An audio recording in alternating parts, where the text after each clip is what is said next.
Hey guys, tonight we're sailing into a city so spectacular, so stupendously rich, and so completely doomed that you could smell the civil war on the breeze. Ancient Alexandria in the year 48 BC, a place where the library held every book ever written, the lighthouse outshone the sun, and the queen on the throne was currently rolling herself inside a carpet because, honestly, she had to. It was that kind of year. So, before you settle in, take a second to like the video and subscribe, but only if you actually enjoy what I do here. Drop a comment telling me where you're listening from and whether you'd choose eternal fame, a massive library, or a snake of your very own. I read them all, mostly because I can't sleep either. Now dim those lights. Switch on a fan for that soft, soothing background noise. Pour yourself a cup of something warm. The Alexandrians would have served you spiced wine mixed with seawater, which, let's be honest, you can skip. Let's ask the big questions. Have you ever wondered what it would be like to walk into the greatest library ever assembled, ask for a book, and be told that someone borrowed the only copy 300 years ago and never returned it? Have you ever considered what it's like to share a city with a 21-year-old queen who speaks 9 languages, worships herself as a goddess, and has just survived her own brother's attempt to drown her in the harbor? What happened when a Roman general showed up unannounced with 4,000 soldiers and a head he was hoping to give as a gift? How bad could the traffic get on a road 2,000 years before cars existed? And why, against all reason, against all sanity, did everyone in this city seem to own a cat? Let's find out. Congratulations. You've just woken up in 48 BC in Alexandria, the crown jewel of the Mediterranean. You're a mid-level scribe at the Great Library, which means you're underpaid, overeducated, and currently copying a scroll by candlelight while trying to figure out why there's a civil war happening in the harbor. Good luck. You open your eyes, and the first thing you notice is the light. Not the sun. The sun hasn't come up yet. But the lighthouse, the pharaohs, the single greatest engineering feat any human has ever built, casting its beam across the sea from an island just off the coast. It's 400 feet tall. It's made of white marble. It has a bronze mirror at the top that reflects sunlight during the day and firelight at night, and ships coming in from Crete can see it from 30 miles out. Sailors have been known to cry when they spot it, partly out of relief, partly because they've been on the same boat for 6 weeks and someone's goat is in the hold. You live in a small room above a bakery, which sounds charming until you realize that bakeries in 48 BC operate on the principle that bread must be ready at dawn, which means the bakers start work at 2 in the morning, which means you wake up every day to the sound of a man named Pericles yelling at his apprentice for letting the yeast die. Again, the yeast is always dying. Pericles blames the apprentice. The apprentice blames the weather. Everyone blames the goat, which is also somehow involved, though no one is sure how. You get up, splash your face with water from a clay basin, and put on your linen tunic. Linen is the fabric of Egypt, light, breathable, and unfortunately very see-through, which is why you wear 3 layers even though it's gonna hit 90 degrees by noon. You tie a leather belt around your waist, slip on a pair of simple sandals, and step outside into a city that looks like it was designed by someone with a ruler, an unlimited budget, and serious opinions about symmetry. Because that's the thing about Alexandria. It's not a city that grew. It's a city that was planned. Built in 331 BC by Alexander the Great himself, who showed up on this spot, looked at a coastline full of sand and a few fishermen, and said, "Yes, this will do." He hired an architect named Dinocrates, who laid out a grid of streets so perfectly straight that even today, almost 300 years later, you can stand at any intersection and see all the way to the horizon in 4 directions. The main street, the Canopic Way, is 100 feet wide, lined with colonnades, and paved with marble. 100 feet wide. Rome doesn't have a street that wide. Rome doesn't even have a street that clean. Rome, let's be honest, smells like a barn. You walk east along the Canopic Way toward the library, past fountains, past statues, past a man selling roasted almonds who shouts the same thing every morning. Fresh! Fresh! Blessed by Serapis himself. Serapis has not, in fact, blessed the almonds. Serapis has never heard of the almonds, but the almonds are fine, and the man needs to sell them, so Serapis gets credit. This is how religion works in Alexandria. Everyone borrows everyone else's gods and hopes nobody notices. The city is waking up around you. Merchants are opening their shutters. A Greek woman is sweeping her doorstep with a reed broom and arguing with her Egyptian neighbor about whose cat has been sleeping on whose wall. The cat in question, a massive ginger tom named, according to the Egyptian woman, Bastet, who does as she pleases, watches this argument from the wall with the serene confidence of an animal who knows that in Egypt, cats are literally sacred, and you cannot win a legal dispute against one. The Greek woman knows this. The Egyptian woman knows this. The cat definitely knows this. Everyone is just going through the motions. You pass the harbor, and now you can really see what's happening. Because the harbor is full of ships. Not just normal ships, warships, Roman warships, and Egyptian warships, and they are anchored uncomfortably close to each other, in the polite way that 2 gangs of teenagers stand near each other at a party before something terrible happens. There's tension. There's visible tension. You can taste the tension in the air, though that might just be the harbor, which smells like every fish market you've ever been to, multiplied by about 4,000. Let's set the scene. It's the year 48 BC, and Egypt is in the middle of a family argument that has escalated, as family arguments sometimes do, into a civil war. On one side, Queen Cleopatra VII, 21 years old, brilliant, charismatic, and currently in exile somewhere east of the city, raising an army of mercenaries. On the other side, her little brother and also her husband, yes, both at the same time. It's Egypt. They had different rules. King Ptolemy XIII, about 13 years old, controlled by his advisors, and very much not in exile.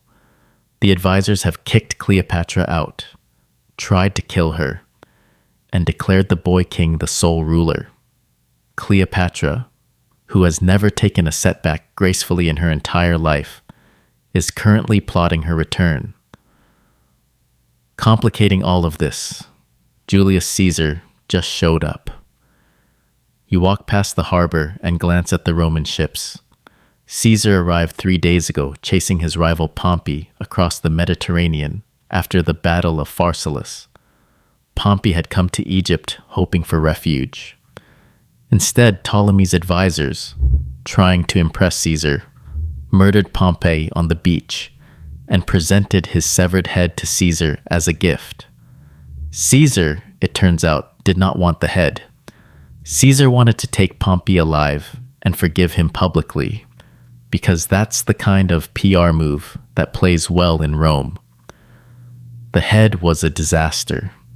Caesar wept.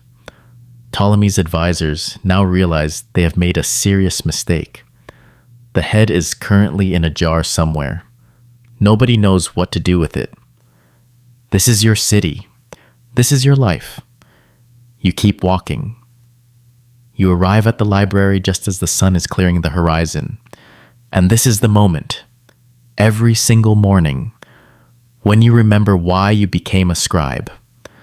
Because the Library of Alexandria is not a building. It's a complex.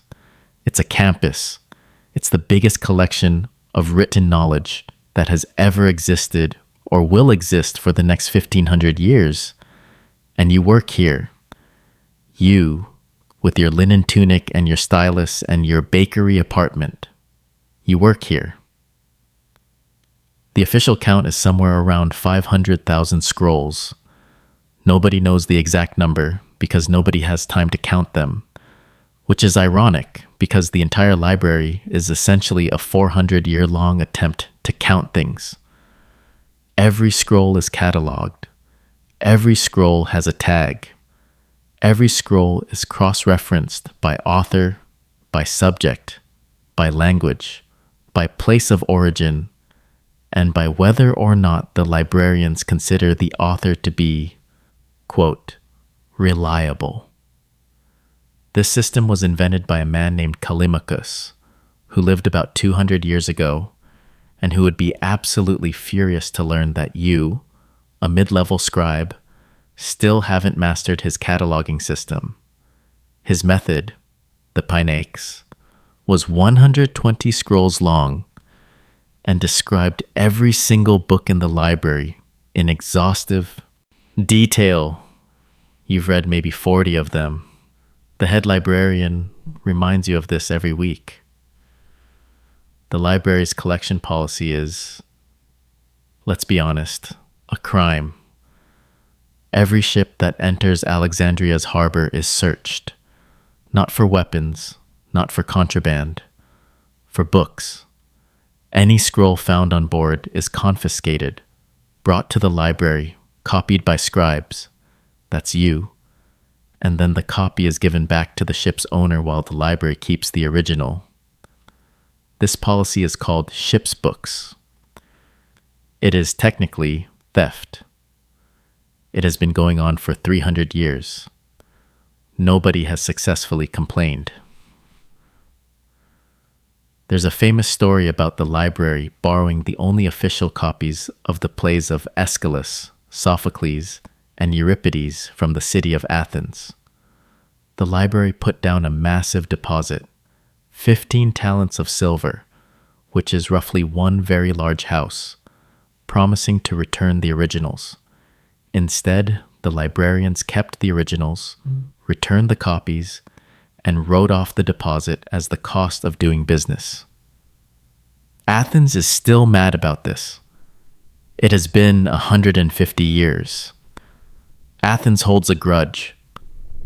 You settle in at your desk, a sloped wooden surface in a room with about 40 other scribes, and the head librarian, a Greek man named Dioscorides, who is approximately 800 years old and has the patience of a man who has been correcting people's spelling for 8 centuries, hands you your assignment. You are to copy a treatise on astronomy by Hipparchus. It is 84 scrolls long. It will take you, at a conservative estimate, 3 months. Dioscorides expects it in 6 weeks. You smile. He smiles. This is a war of attrition, and you are both professionals. Let's talk about the other people in this room, because the Library of Alexandria is not just scribes. It's the world's first university, sort of. There are mathematicians. There are astronomers. There are doctors. There are philosophers. There are grammarians, which is a specific kind of person who has dedicated their life to arguing about where commas should go and who are frankly terrifying. There are zoologists studying animals that live in rivers. There are geographers arguing about whether India is real. One man in the corner has spent the last 4 years trying to calculate the circumference of the earth. Another man is trying to prove him wrong. Neither of them has slept properly since 52 BC. At the desk next to you sits Theodorus, who has been copying medical texts for 15 years, and who has, as a result, become convinced that he has every disease he copies. Right now, he believes he has wandering spleen, which he read about in a scroll by Herophilus. His spleen is fine. His spleen has always been fine. But try telling Theodorus that. On your other side sits Mariam, an Egyptian woman who speaks 5 languages, can copy hieroglyphics at terrifying speed, and has no patience for Theodorus whatsoever. Every time he mentions his spleen, she sighs. It is a sigh that has been developed over years. It could stop a charging elephant. You pick up your stylus, you pull a fresh sheet of papyrus toward you, and you begin to write. But let's talk about papyrus because papyrus is important. Papyrus comes from a plant that grows in the Nile Delta, a tall reed with a triangular stem. The pith is sliced into thin strips, laid crosswise in 2 layers, pressed under weights for 6 days, and then dried in the sun. The result is a flexible, durable writing surface that lasts for thousands of years. Egypt has a near monopoly on papyrus production, which is one of the reasons Egypt is the richest country on earth. The other reason is grain. The third reason is that Egypt has been accumulating wealth for 3,000 years, and nobody has successfully invaded it until recently, which is a streak that is about to end. But nobody here knows that yet, and it would be rude to tell them. You finish your first scroll of Hipparchus around noon, which is when you realize how hot it's gotten. Alexandria is on the Mediterranean, which moderates the temperature, but it's still Egypt, and by midday the stones of the library are radiating heat like a bread oven. The scribes take a break. You step outside into the gardens. The gardens of the Mouseion, because that's the real name of this place. The Mouseion, meaning the place of the muses, are legendary. There are palm trees, there are fountains, there are peacocks, which were imported from India 200 years ago, and which have since become an ecological problem, because peacocks are loud, aggressive, and they have absolutely no predators in Alexandria. One of them, a male named by the gardeners, Ptolemy, because he acts like it, has been harassing visiting philosophers for 6 years. He has drawn blood. He has never faced consequences. He is, in his own peacock way, the king of this garden. You sit on a marble bench and eat your lunch. Bread from Pericles, some olives, a piece of cheese, and a small fig. The fig is from the market this morning. It cost 1/4 of an obol, which is almost nothing. Figs in Alexandria are so common that they're essentially free, and yet somehow this fig is the best fig you have ever eaten. You eat it slowly. A peacock watches you. You throw it a crumb. It gives you the kind of look usually reserved for mortal enemies and walks away disgustedly. The thing about Alexandria is that it's impossible to explain how wealthy it is unless you've seen it with your own eyes. Rome is wealthy, yes. Athens in its day was wealthy, but Alexandria is something else entirely. Every trade route in the known world passes through this city. Grain from the Nile goes to Rome. Silk from China comes through Persia and ends up in Egyptian markets. Spices from India, ivory from Ethiopia, gold from Nubia, amber from the Baltic, which travels overland for 2 years to get here. You can buy things in Alexandria that people in Gaul haven't even heard of yet. The markets are insane. You once saw a man selling a live monkey. You once saw a man selling a preserved crocodile. You once saw a woman selling what she claimed was a unicorn horn, which was almost certainly a narwhal tusk from the North Sea. But who were you to argue? After lunch, you return to the scriptorium, and this is when the day takes a turn. Because there's shouting in the harbor. You can hear it from the library, which is unusual, because the library is about a quarter mile from the waterfront. But the shouting is loud, and it's Greek, and then it's Latin, and then it's a kind of panicked Egyptian that you don't understand, but that you recognize from the tone as definitely being about a fire. You and Miriam exchange a look.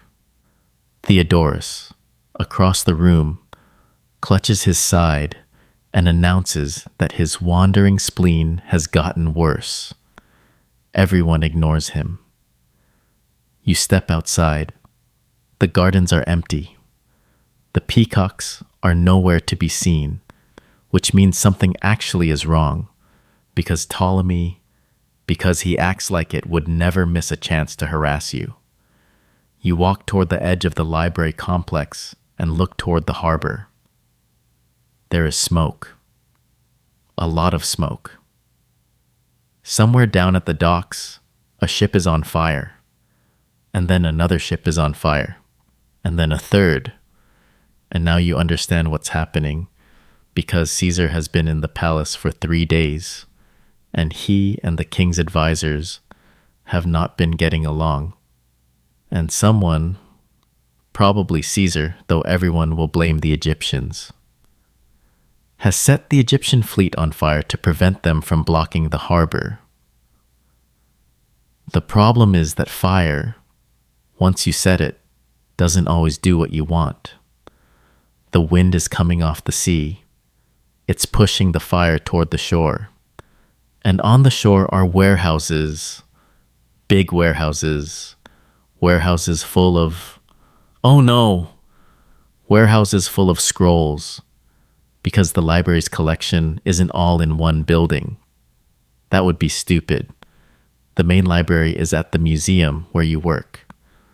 But there's a second library at the Temple of Serapis on the other side of the city, and there are storage warehouses down at the harbor, where scrolls that have been confiscated from ships are kept before being cataloged and copied. Those warehouses contain somewhere between 40,000 and 70,000 scrolls. Nobody has an exact number. They never get an exact number. The warehouses catch fire. You watch from the library gates, along with about 200 other people, as a significant chunk of human knowledge goes up in smoke. Nobody moves to stop it. Nobody can. The fire is too big. The wind is too wrong. And the only people with the authority to organize a response are currently inside the palace, having a political crisis. Dioscorides is standing next to you. He is crying, silently, with the dignity of a man who has spent 80 years cataloging things and who is watching 40,000 scrolls burn. This fire, the one you're watching right now, is the one that history will later inaccurately describe as the burning of the Library of Alexandria. It's not the main library. The main library where you work is still fine. It will continue to be fine for another 400 years. But tonight's fire will be remembered as the beginning of the end, the moment when Alexandria's golden age started to flicker. You don't know that yet.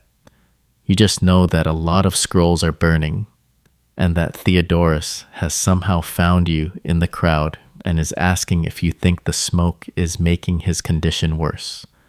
You go back to work, because what else can you do? You're a scribe. You have a treatise on astronomy to finish. You walk back to the scriptorium, you sit down at your desk, and you pick up your stylus. Mariam is already working again. Dioscorides has retreated to his office and is drinking wine from a cup, which is not something he normally does at this hour. The other scribes are quiet. You dip your reed pen in ink, and you begin the second scroll of Hipparchus. The afternoon passes slowly. Let's talk about ink, because this is going to come up. The ink you're using is made from soot, gum arabic, and water. The soot comes from burned lamp oil. The gum arabic comes from acacia trees in Nubia. The water comes from a well in the courtyard. You mix these yourself every morning in a small clay pot. The consistency has to be exactly right. Too thick and it clogs your pen. Too thin and it bleeds into the papyrus. Getting the consistency right takes about 3 years of practice. Most new scribes ruin their first 100 scrolls. You're past that stage now. You've been a scribe for 6 years. Your ink is perfect. Your handwriting, however, is not. This is a sore point. Dioscorides reminds you of it weekly. You form your letters well enough, but you have a tendency to slant to the right when you're tired, and you're always tired. Dioscorides has pinned one of your old scrolls to the wall of his office as an example of what not to do. He calls it the slanted tragedy. He has never let you live it down. You once asked him if he had any kind of example of your good work pinned anywhere. He said no. He said that would defeat the purpose. By mid-afternoon, the fire has mostly burned itself out. The harbor is full of charred debris. The smell has reached the library, which is not great. It's burning paper mixed with burning wood, mixed with something that might be burning rope. And it will persist in the walls of the scriptorium for weeks. One of the mathematicians, an old man named Ariston, has had to open all the windows and step outside because the smell is triggering what he describes as a headache of cosmic proportions. Ariston has had cosmic headaches his whole life. They are never actually cosmic. They are usually just dehydration. You finish your afternoon's work around sunset and step outside into a city that is noticeably tense. People are in the streets, but they're moving quickly. The usual evening sounds, vendors, music, the clatter of dice games in the taverns, are muted. Something is clearly about to happen. Nobody knows what. You decide to walk home the long way, through the market district, because you want to see what the city looks like tonight. And also because you're hungry, and Pericles won't have bread ready until morning, and you need to eat something. The market is still open, just barely. The merchants are packing up early. You buy a skewer of grilled fish from a vendor you know, a Greek man named Lysander who fries fish in olive oil and serves it with lemon. And you eat it while walking. The fish is perfect. Lysander's fish is always perfect. The secret, he once told you after several cups of wine, is that he never uses the same oil twice. Most vendors reuse their oil for weeks. Lysander changes it daily. This is why his fish is better than everyone else's, and also why he is slightly poorer than everyone else. Integrity has a price. Lysander has decided the price is worth it. You walk past the perfume market. Alexandria is the center of the perfume trade in the Mediterranean. Rose oil, frankincense, myrrh, lotus oil, all blended by Egyptian perfumers who have been refining their craft for 2,000 years. The smell is overwhelming. It's supposed to be overwhelming. That's the point. A single drop of the right perfume on a rich woman's neck can announce her arrival in a room from 30 feet away. You couldn't afford any of it. You've never owned perfume in your life. You smell like ink, sweat, and faintly because of your apartment, like bread. You walk past the jewelry market, then the spice market, which makes your eyes water from all the way across the street. Then the textile market, which is closed, because the textile merchants are all Phoenicians, and they keep earlier hours than everyone else. Finally, you reach the animal market. And here, let's pause. Because the animal market of Alexandria is like nothing you have ever seen. Exotic animals from all over the known world pass through this market. Some are destined for the royal menagerie. Some are destined for private collections. Some are destined for the occasional gladiatorial event, though the Egyptians aren't really into gladiators. That's a Roman thing. Tonight, you see a man leading a chained baboon, a woman with a cage containing 2 bright green birds that could be parrots, but could also be, based on their attitude, some kind of tiny demon. A merchant with a young leopard on a rope. The leopard looks bored. The leopard has had a long day. The leopard would like to go home, which is somewhere in Nubia, and is never going to happen. In the corner of the market, you see a cat. Specifically, you see Bastet, who does as she pleases, the ginger tom from your neighborhood. He is not being sold. He is sitting on top of a cage of pigeons, watching them with the calm professional interest of a man evaluating a lunch menu. Nobody is stopping him. Nobody would dare stop him. Cats in Alexandria, and in all of Egypt, have a kind of diplomatic immunity. They go where they want. They do what they want. If they decide to eat one of your pigeons, that's between you and the gods, and you will lose. Bastet, who does as she pleases, eventually decides the pigeons are too much effort, yawns, and jumps down. He walks past you without acknowledging your existence. This is normal. This is the cat-human relationship. You continue home. By the time you reach your neighborhood, it's fully dark, and the city is doing its evening thing. Oil lamps are burning in windows. People are on their rooftops, catching the sea breeze. You can smell dinner from a dozen apartments. Fish, lentils, bread, onions, garlic, wine. Somebody is playing a flute 2 streets over.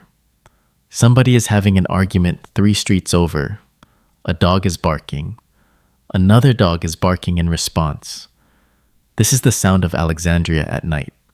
And despite everything, despite the fire, despite the civil war, despite the Roman warships in the harbor, it is the most beautiful sound in the world. You climb the stairs to your apartment.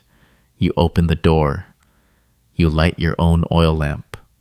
You sit on your bed, which is a thin mattress on a wooden frame, and you eat the last of your fish.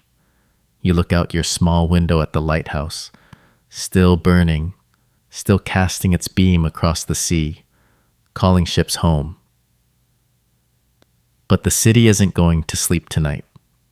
Not really. Because while you were walking home, something was happening at the palace. Let's set the scene. The palace of the Ptolemies occupies about a third of the city, a complex of buildings, gardens, and courtyards on the eastern promontory called Lochias. It's where the king lives. It's where his advisors plot. It's where Caesar has been staying for the past 3 days, officially as a guest, unofficially because he has nowhere else to go, and 4,000 soldiers parked outside the walls. The palace is beautiful. It is also a nest of snakes, most of them metaphorical, though there are some real ones too, because Egypt. Inside the palace right now, Caesar is having dinner. He is alone. His advisors have returned to their ships. He is at a long table in a room that has been decorated specifically for him, which is to say decorated to make him feel welcome, which is to say decorated in a way that very subtly reminds him that he is in Egypt, and Egypt is old, and Rome is young, and Egypt has seen dozens of young upstart empires come and go, so perhaps Caesar should not get too comfortable. The frescoes on the walls depict pharaohs defeating foreign armies. Everything on Caesar's plate is spiced with cumin, which is an Egyptian spice, which is subtle but relentless. A servant enters and tells him that a merchant has arrived with a gift, a Syrian merchant named Apollodorus. He has brought a rolled carpet. Caesar, who is a busy man but also a curious one, agrees to see him. Apollodorus enters. He is a large man, well-muscled, the kind of man who transports expensive goods for a living and therefore does not mind carrying things. He bows. He sets the rolled carpet on the floor in front of Caesar. And then, before Caesar can ask what the gift is, the carpet moves. The carpet unrolls. Out of the carpet, like a magician's rabbit, emerges a 21-year-old woman. She is dusty. She is slightly rumpled. She has been inside a carpet for the last 2 hours. But she is also wearing a linen dress that was once white and is now somewhat gray. Her hair is braided with pearls, and she is looking up at Julius Caesar with the kind of direct, unblinking eye contact that is either completely inappropriate or completely brilliant. "I am Cleopatra, Queen of Egypt," she says in flawless Latin. "I apologize for the theatrics. My brother has placed guards at every entrance. I had to see you somehow." And this, right here, is the moment that changes everything. The moment that launches a love affair, a war, a son, a coup, and eventually, a lot of suicide by snake. This is the moment that makes Cleopatra into Cleopatra, the legend. Up until now, she's been a deposed queen hiding in the desert. From this point forward, she's going to be Cleopatra Philopator, queen of the two lands, lover of Caesar, mother of his child, and one of the most famous women who has ever lived. You don't know any of this yet. You're in your apartment, eating a fish, looking at the lighthouse. But it's happening. A few miles away, history is being made, and tomorrow morning, when you walk to work along the Canopic Way, the whole city is going to be talking about it, and nobody is going to be able to confirm anything, but everybody is going to have a theory. You blow out your lamp. You lie down on your mattress. The sea breeze comes through your window, cool after the heat of the day. You can still smell the faint scent of smoke from the harbor, mixed with bread from the bakery below, mixed with the salt of the Mediterranean, mixed with just a hint of a peacock that got into the alley earlier today and may or may not be Ptolemy because he acts like it. You don't ask, you never ask. That peacock has his own agenda. Let's talk about sleep in Alexandria, because sleep is its own adventure. Your mattress is stuffed with straw. The straw was fresh 6 months ago. It is no longer fresh. It crackles when you move. You've learned to move carefully. Underneath the mattress is a wooden frame raised about a foot off the floor, because you don't want to sleep directly on the floor. That's where the scorpions live. You don't get scorpions often, but you got one last spring, and the memory of that moment. Waking up at 3 in the morning to find a 5-inch scorpion on your pillow, inches from your face, its tail raised, regarding you with what you can only describe as professional disappointment, has not left you. You share your apartment with a mouse. You have never seen the mouse, but you can hear him at night, moving around in the walls, occasionally knocking something over. You have named him Philo, after the great Jewish philosopher of Alexandria, because Philo the mouse, like Philo the philosopher, is thoughtful, nocturnal, and has very strong opinions about what is and is not food. Philo the mouse once ate a piece of cheese you had set aside for breakfast. You were angry for about 10 seconds, and then decided that if the mouse wanted the cheese that badly, the mouse could have the cheese. You and Philo have an understanding now. Outside your window, the city is mostly quiet. Mostly. A cart is rolling down the Canopic Way. Only delivery carts are allowed on the main streets at night, and only during specific hours, a law that has been on the books for 200 years, and that is strictly enforced. The cart is carrying grain. It will be unloaded at a warehouse. The warehouse workers will be paid an obol each. The grain will be loaded onto a ship tomorrow. The ship will sail to Rome. A Roman citizen will eat bread made from that grain in 6 weeks. None of this is your problem. You are in bed. You are trying to sleep. You can hear singing from a tavern down the street. It's a Greek drinking song, one you've heard 100 times. The singers are drunk. They've been singing the same verse for the last 20 minutes, getting it wrong in different ways each time. A woman across the street shouts at them to shut up. They apologize loudly. They stop for about 30 seconds. Then they start again, just slightly quieter. This is the cycle. It will continue until dawn. You close your eyes. Let's talk about dreams, because Alexandrians take dreams very seriously. Across the city right now, in temples and in private homes, people are preparing to sleep with specific dream-related intentions. At the temple of Serapis, priests are accepting patients who pay to sleep in the temple precinct in hopes of being visited by the god in a dream. This practice is called incubation, and it is expensive. Wealthy Alexandrians pay large sums to sleep on stone couches in temple dormitories. The priests interpret their dreams in the morning. Most of the interpretations boil down to, you should donate more money to the temple. This is, astonishingly, not considered a scam. It's considered a service. You have never had the money to visit Serapis for incubation. You have had dreams, though. Last week, you dreamed you were copying a scroll, and the letters kept moving on the page. You woke up convinced this meant something.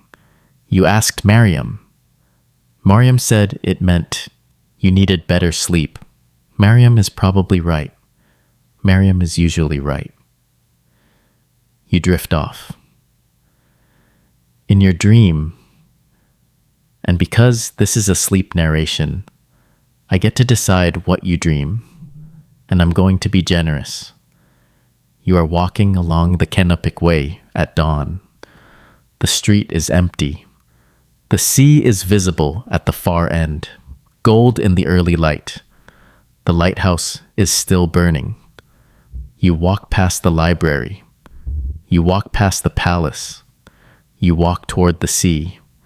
At the waterfront, there is a small boat waiting. You step into the boat. The boat begins to move. Though no one is rowing, it takes you out into the harbor, past the lighthouse, out into the open Mediterranean. The water is calm. The sky is clear. A dolphin surfaces next to the boat, looks at you, and dives again. You are not afraid. You are not in a hurry.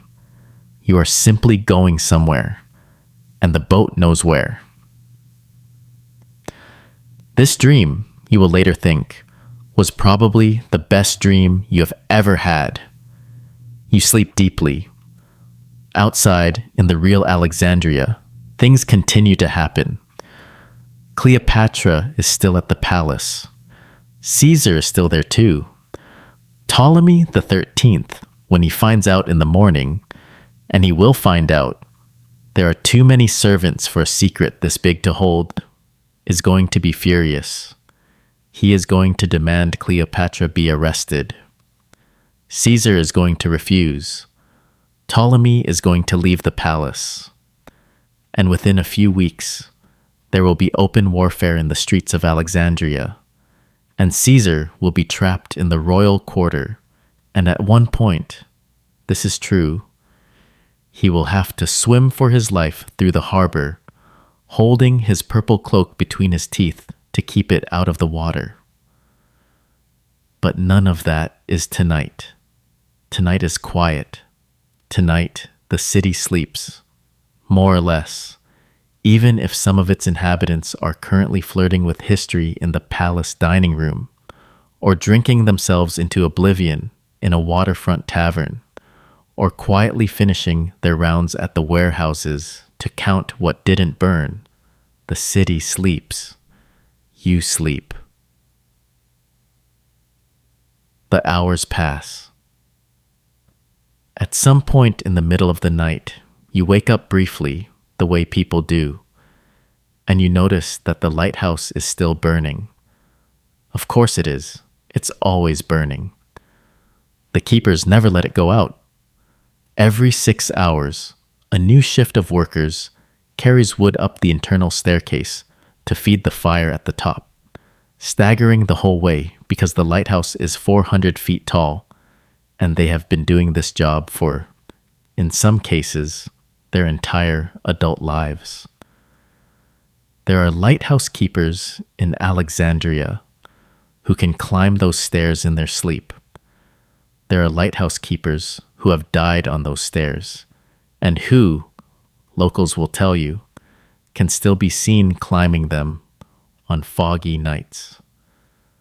This is probably not true, but the lighthouse keepers encourage the rumor because it keeps the children of the city from trying to sneak in and explore. The rumor works. Mostly. Somewhere in the royal quarter, Cleopatra and Caesar are also not sleeping. They are talking. They have been talking for hours. We don't know what they talked about. No one does, not really, despite everything that's been written since. But we can guess. She's telling him about Egypt, about the grain, about the wealth, about what a good ally she could be if only she had his support. He's listening.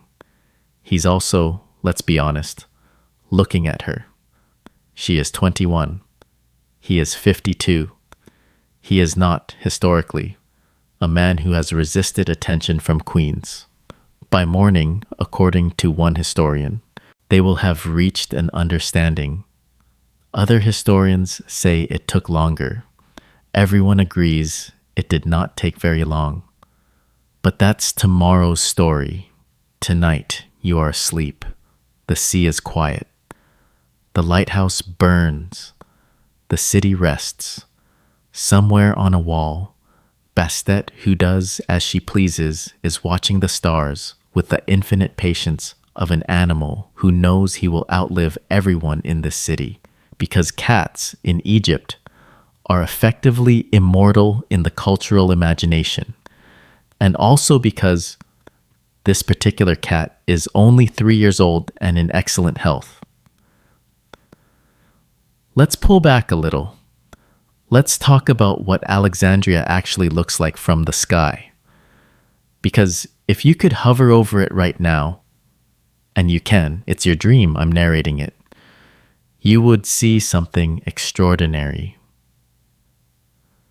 The city is shaped like a chlamys, a Greek military cloak, long and narrow along the coast. It is bordered by the Mediterranean to the north and Lake Mareotis to the south, which means it has 2 harbors, one for sea trade and one for river trade connecting to the Nile. This is, geographically, the most perfect position for a trade city that has ever existed. Alexander didn't pick this spot by accident. Alexander had advisors. Dynastic, his architect, studied the site for weeks before drawing his plan. They laid out the streets to catch the prevailing winds off the sea, which cool the city in summer and keep it ventilated year-round. They placed the lighthouse on Pharos Island, where it could be seen from any ship in the Mediterranean. They built a causeway, the Heptastadion, meaning 7 stades, connecting Pharos to the mainland and dividing the harbor into 2 protected basins. They designed the canopic way to run east-west along the city's length, and another main road, the Street of the Soma, to cross it north to south at right angles. The 2 main streets meet at a plaza where the tomb of Alexander is, and this is considered the spiritual center of the city. Alexander, by the way, is still there. His body, preserved in a glass-walled mausoleum in the center of the city. He has been there for almost 300 years. You can go visit him if you have the right connections. He lies in state, wrapped in golden linen, his face visible through the crystal. Tourists come from all over the world to see him. A Roman general stopped by about 30 years ago, stared at the body for several minutes, and then tried to lean down and kiss it, which was frowned upon. The priests had to gently suggest he not do that. He broke off the nose by accident. They glued it back on. They never told anyone. Alexander's nose is, to this day, slightly crooked. Nobody mentions it. This is your city. This is where you live. It is absurd. It is magnificent. It is about to lose an entire war, gain a Roman occupier, lose a queen to a snake, lose an identity, and gradually decline over the course of 500 years, until it becomes, eventually, a dusty provincial capital that nobody remembers was once the center of the world. But right now, in 48 BC, in the middle of the night, it is still at its peak, still brilliant, still the brightest city on earth. You shift in your sleep. Philo the mouse is active in the walls, doing whatever mice do at 3 in the morning. The straw crackles. The sea breeze comes through your window. A dog barks, very far away. Another dog answers. Let's talk about the dogs of Alexandria, because they deserve their own chapter. The city is full of them. Not pets, street dogs. They live in packs. They have territories. They have hierarchies. The dog who barks first is the leader of the pack in that alley. The dog who barks second is his second in command. The dog who doesn't bark at all is either the pack's lookout or is currently eating something disgusting he found in the gutter. All 3 roles are important. All 3 dogs know who they are.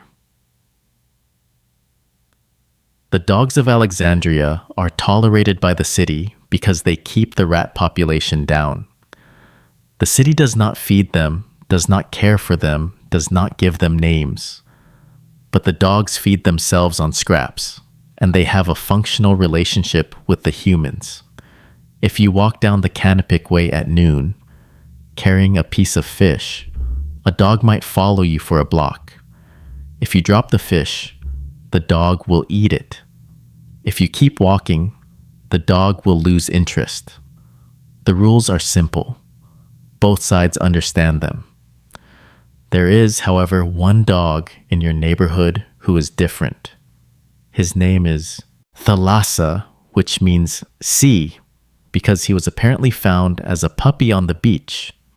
He is small, white, and has one brown ear.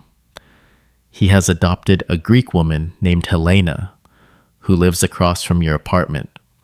Helena has, in turn, adopted him. She feeds him every day. He sleeps on her doorstep.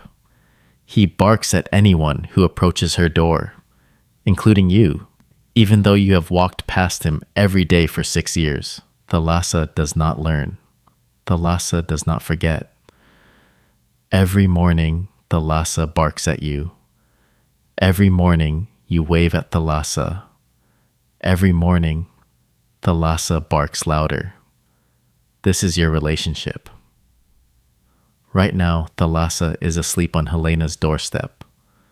Helena is asleep in her apartment. Pericles is asleep above his bakery, getting what few hours of rest he can before he has to start baking again at 2. Lysander the fish fryer is asleep above his shop. Mariam is asleep somewhere. You don't know where she lives. You've never asked. It seems rude. And Dioscorides is asleep in his office at the library, having finished his cup of wine, and then had another, and then another, because the fire today was hard on him. Theodorus is awake. Theodorus is always awake. Theodorus is currently convinced that his wandering spleen has migrated to his chest cavity and is trying to compress his lungs. Theodorus will feel better in the morning.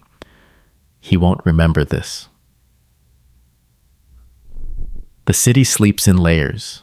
The rich sleep in beds with feather mattresses, in rooms with mosaic floors, served by slaves who sleep on mats at the foot of the bed. The middle class, scribes like you, merchants, craftsmen, sleep in small apartments with straw mattresses and wooden frames. The poor sleep wherever they can, in courtyards, in the corners of warehouses, on the steps of temples where the priests turn a blind eye. The slaves sleep where their masters permit. The soldiers sleep in their barracks. The sailors sleep on their ships. The prostitutes of the lower city sleep in shifts, some during the day and some at night.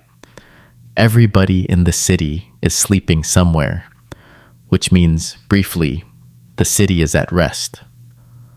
But also, and this is the thing about any city, not really, because cities never fully sleep. Right now, somewhere in the harbor, a watchman is walking his rounds. Right now at the library, a night librarian, an old man named Eumenes, who has worked the night shift for 40 years, is sitting at a desk with a small lamp, keeping watch over the scrolls. Right now, at the temple of Serapis, a priest is chanting hymns to greet the dawn, which is still 3 hours away. Right now, a baker who is not Pericles, a man named Costas who operates on a different schedule, is starting his ovens. Right now, a woman in labor in the Jewish quarter is screaming at her midwife, who is assuring her it's almost over, which is a lie. It's nowhere close to over. Right now, a fisherman in the outer harbor is launching his boat. Right now, a man is dying of old age, peacefully, in his bed, after a long life, and his wife is holding his hand, and neither of them is surprised, because they are both 73, and they have had a good run. The city is alive even when it sleeps. You roll over, The straw crackles. The sea breeze is cooler now. You can smell the first hint of the morning in the air, that faintly metallic smell that the Mediterranean has just before dawn, like something electric is building. You have about 2 hours until Pericles starts yelling at his apprentice again. You are going to get every minute of those 2 hours. You sink deeper. Let's talk about a few more things, just so the night passes properly. Let's talk about medicine in Alexandria, because Alexandrian medicine is the best in the world, and also very strange. The library houses the medical writings of Herophilus and Erasistratus, two Greek physicians who 2 centuries ago performed the first systematic human dissections in the history of medicine. They discovered the nervous system. They discovered the distinction between arteries and veins. They figured out that the brain, not the heart, was the center of thought, a conclusion that would not become widely accepted for another 1600 years. Their work is the foundation of all anatomy. But they did this, it has to be said, on condemned prisoners, alive. The Ptolemies, particularly the early ones, had no problem handing over criminals to the medical school for vivisection. It was considered a perfectly reasonable use of a convicted murderer. The physicians learned a lot. The murderers, obviously, did not enjoy the process. This practice ended about 150 years ago, when the Romans started asking uncomfortable questions about it. But the medical knowledge remained. Alexandrian doctors in 48 BC know more about the human body than any other doctors in the world, because their intellectual ancestors got to peek inside one while it was still moving. You don't think about this often. It's grim. But you have a cousin who works at the medical school, and he's told you stories. He's a good doctor. His patients mostly survive. He has a side specialty in eye surgery because Egyptians are prone to a particular kind of infection from desert dust, and he can remove cataracts with a bronze needle. He's done it 40 times. 38 of those patients can see again. The other 2 didn't survive the infection that came after. Those are, for ancient surgery, extraordinary odds. Your cousin's name is Apion. He lives on the other side of the city. You see him every few months. Last time you saw him, he was about to perform an amputation on a man who had been bitten by a crocodile in the Nile. The leg had to come off. The man knew it. The man's wife was there. Apion was calm. He asked the man if he wanted a drink first. The man said yes. He drank a very large cup of wine mixed with poppy juice. Apion waited for it to take effect. Then he worked fast, with sharp tools and practiced hands. The man survived. The leg did not. The man's wife brought Apion a gift of 3 live chickens as payment because the family could not afford coins. Apion accepted the chickens with grace. He gave one to your mother. This is how medicine works in Alexandria. People are resourceful, doctors do their best, most patients get better. Some don't. The ones who don't are buried, and the ones who do are grateful, and the whole city moves on. Let's talk about religion, because religion in Alexandria is a full contact sport. The city has Greek gods, it has Egyptian gods, it has Jewish communities with their own god who is specifically not like the other gods. It has Roman gods brought by the merchants. It has Persian mystery cults. It has mystery cults imported from Asia Minor. It has a substantial population who worships a relatively new god named Serapis, invented deliberately by Ptolemy I about 300 years ago to be a bridge between Greek and Egyptian religion, a god who combined Osiris and Apis and various Greek deities into one culturally neutral package. Serapis has frankly been a huge success. His temple in Alexandria is one of the most important religious sites in the Mediterranean.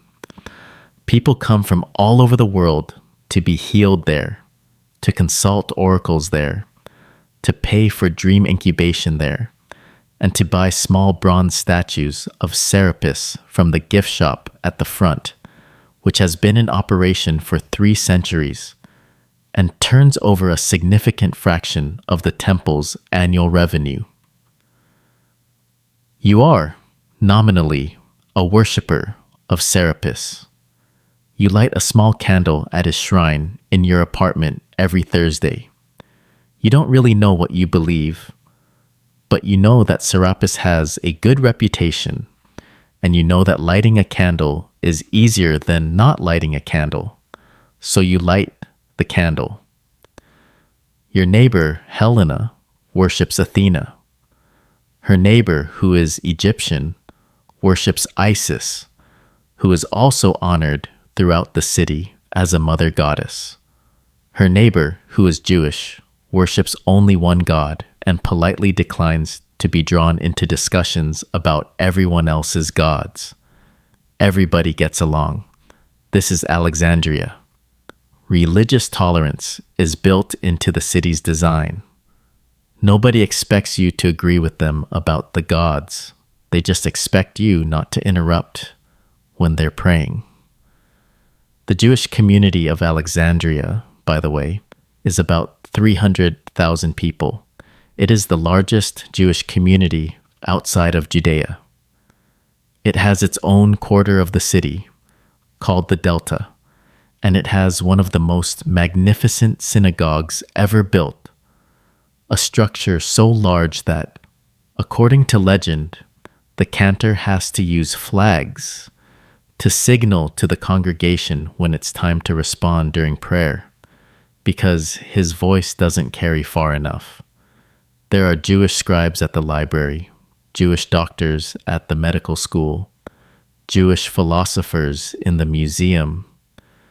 The great Jewish philosopher Philo is going to be born in about 40 years and will live most of his life in this city, reconciling Jewish theology with Greek philosophy in a way that will influence Christianity for 2 millennia. None of this has happened yet, but the stage is set. You roll over again. The straw really is uncomfortable.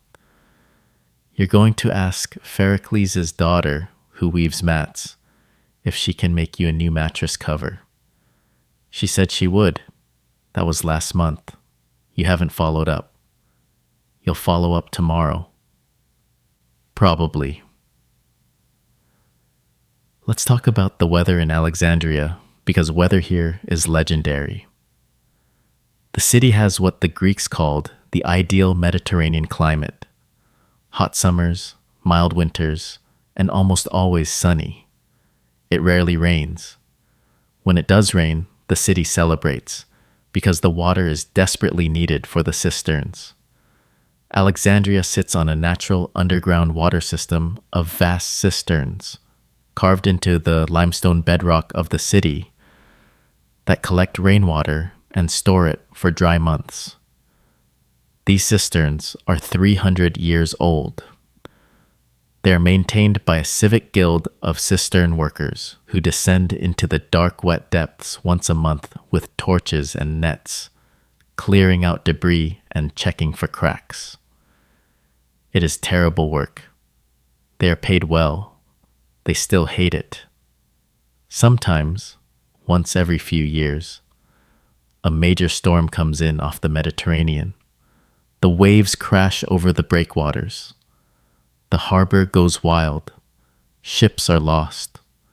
When this happens, the lighthouse keepers have the worst job in the city because they have to keep the fire burning in the middle of a gale, in a structure 400 feet tall, swaying in the wind.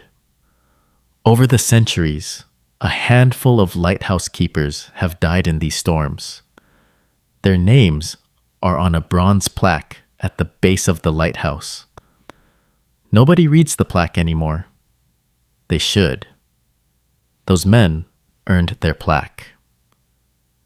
Tonight is not a storm night. Tonight is quiet. The sea is calm. The lighthouse burns steadily. You hear nothing from the harbor except the occasional creak of wood as a ship shifts in its mooring. Let's talk about food, because food in Alexandria is extraordinary.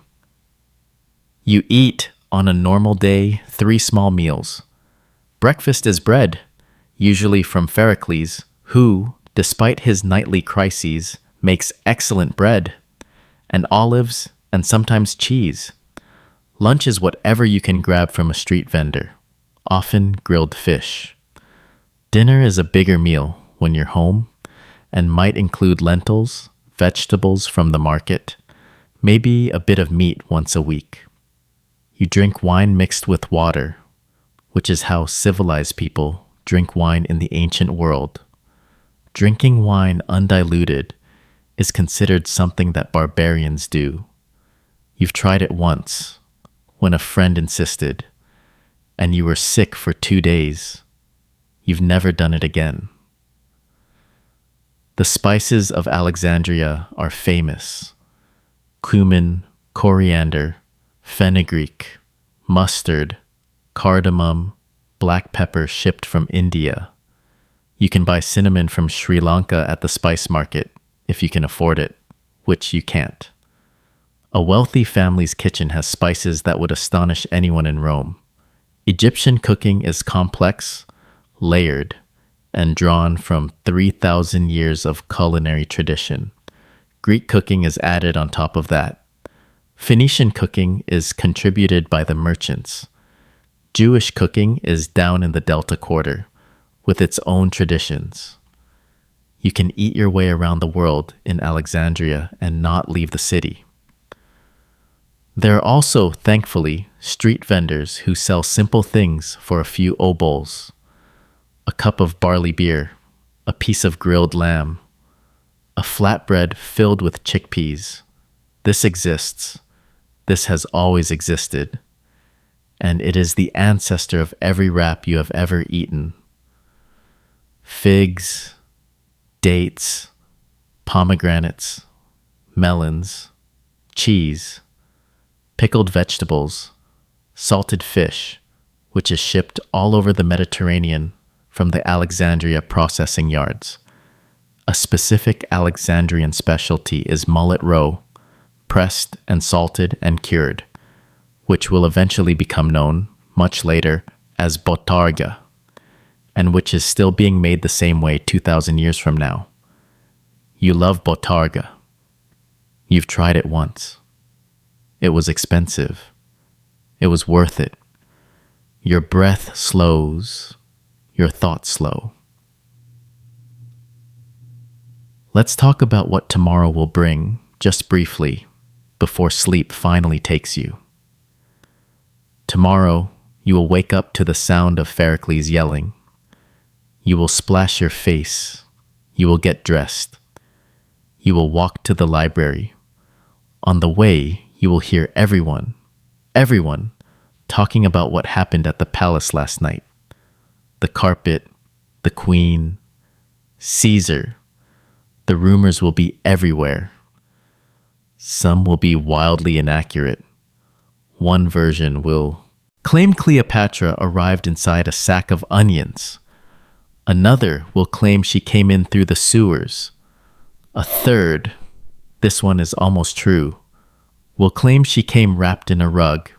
And this version will be the one that survives into history. And it will be told and retold for 2,000 years until it becomes the defining image of one of the most famous seductions in history. At the library, Dioscorides will be quiet. The fire at the harbor will still be fresh in everyone's memory, but work will continue. You will pick up where you left off on your Hipparchus. Theodorus will come to work convinced he has a new and exotic disease. Mariam will sigh. The day will pass, and so will the next day, and the next. You will continue living your scribe's life, day by day, copy by copy, scroll by scroll, in the greatest library that has ever existed. Over the next 3 months, the war between Cleopatra and her brother will play out in the streets of Alexandria. Caesar will be trapped in the palace. He will nearly die. He will send for reinforcements. They will arrive. The war will end with Ptolemy drowning in the Nile, weighed down by his own golden armor, trying to flee. Cleopatra will be restored to the throne. She and Caesar will have a son named Caesarion, and she will travel to Rome with him, which will scandalize the Roman Republic, and all of this will eventually lead to Caesar's assassination, and Antony, and another love affair, and Actium, and an asp, and the end of the Ptolemaic dynasty, and the beginning of the Roman Empire. But you won't be involved in any of this. You will be a scribe. You will copy scrolls. You will eat Pherocles' bread. You will tolerate Thalassa's barking. You will keep lighting a candle to Serapis on Thursdays. You will die eventually, hopefully of old age, and you will be buried in the necropolis west of the city, and your name will be forgotten, and none of your scrolls will survive, and the library itself will one day be gone, and the lighthouse will fall in an earthquake, and Alexandria will become just another city on just another coast. But tonight, none of that matters. Tonight, everything is still intact. The library holds every book. The lighthouse burns. The city sleeps. The queen is in the palace.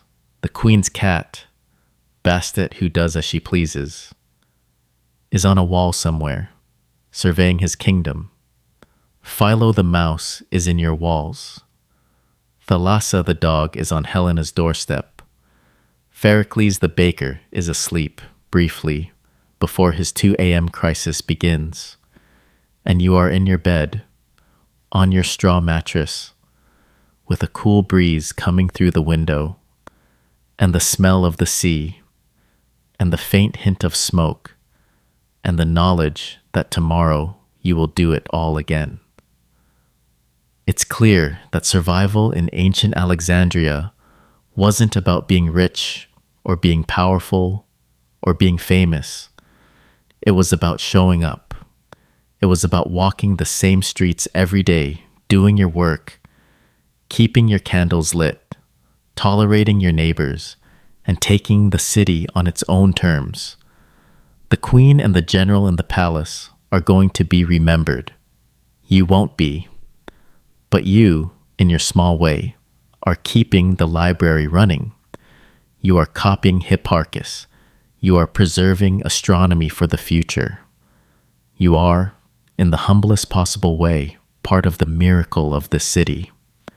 So, as you drift off to sleep, be grateful for your soft mattress, your quiet bedroom, your lack of scorpions, and the fact that nobody has set your neighborhood warehouses on fire today. Spare a quiet moment for the scribes of ancient Alexandria, underpaid, overworked, copying treatises by candlelight in a city that was about to lose a war and didn't know it yet, and for the cat who ruled them, and the peacock who bullied them, and the dog who barked at them, and the mouse who lived in their walls. They did their best. They were magnificent. Sleep well. Good night.